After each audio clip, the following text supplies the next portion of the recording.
In this video, I want to talk about Google Trends and what you can use it for. And you can find Google Trends at google.com/trends.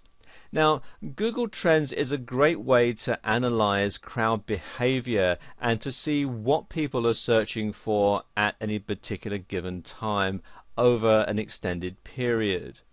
Let me just give you an example. Let's use a search term like X Factor, the talent TV show. Let's click on Search Trends.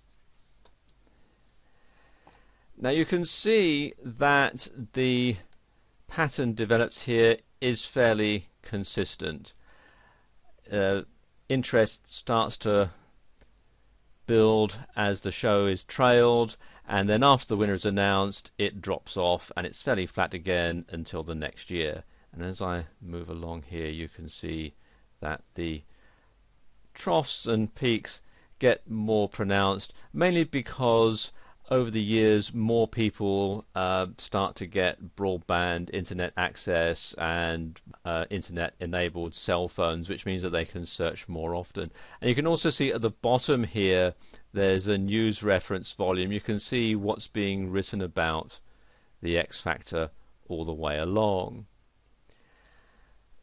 And you can drill down here by region as well, because let's say we look at the UK, where the X Factor has been running for many years, and you can see here search volume goes up fairly regularly, and then you've got more news items and so on here.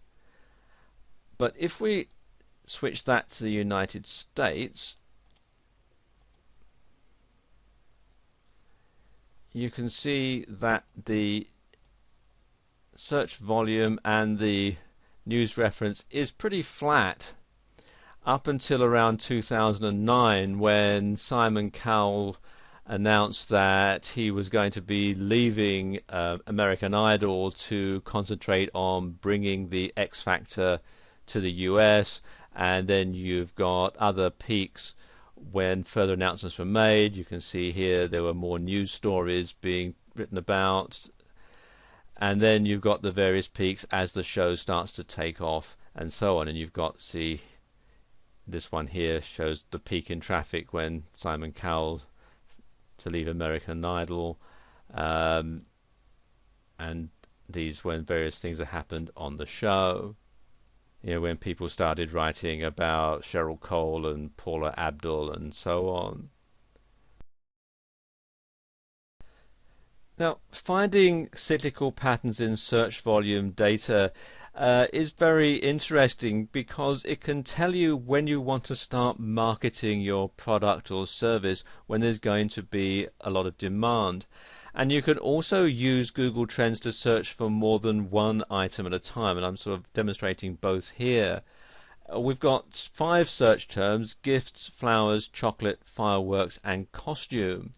And you can find that flowers sort of peaks around Valentine's Day. Fireworks tends to peak in the middle of the summer, mainly because the 4th of July in America gets a lot of searches and lots of airplay, lots of news.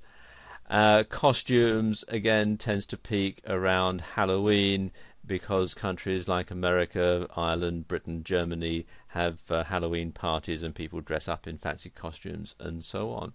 But you can also use this to analyze trends and show where your product or service might be better aimed at a specific place at specific times of the year. Now, let's say we change this. Let's say I look at the search volumes for India, for example.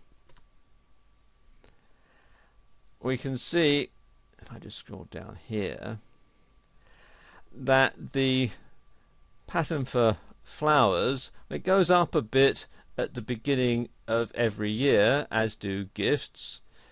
But also you notice here that fireworks tends to peak around the end of the year, when people buy fireworks for Diwali, as do chocolate. That's the beginning of the year as well, and so on. So you can use this data to tailor product launches or to tailor campaigns aimed at specific markets at specific times of the year.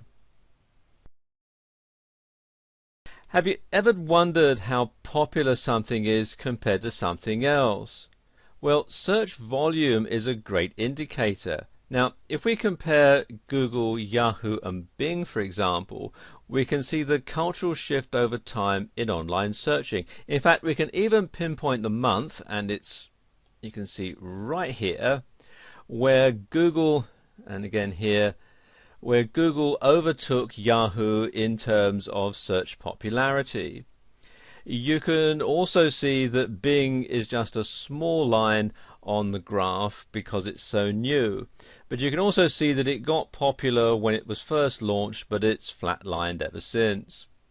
So in short, there are many different ways that you can use Google Trends to mine search data to do better research, and these are just a few examples to get your creative juices flowing.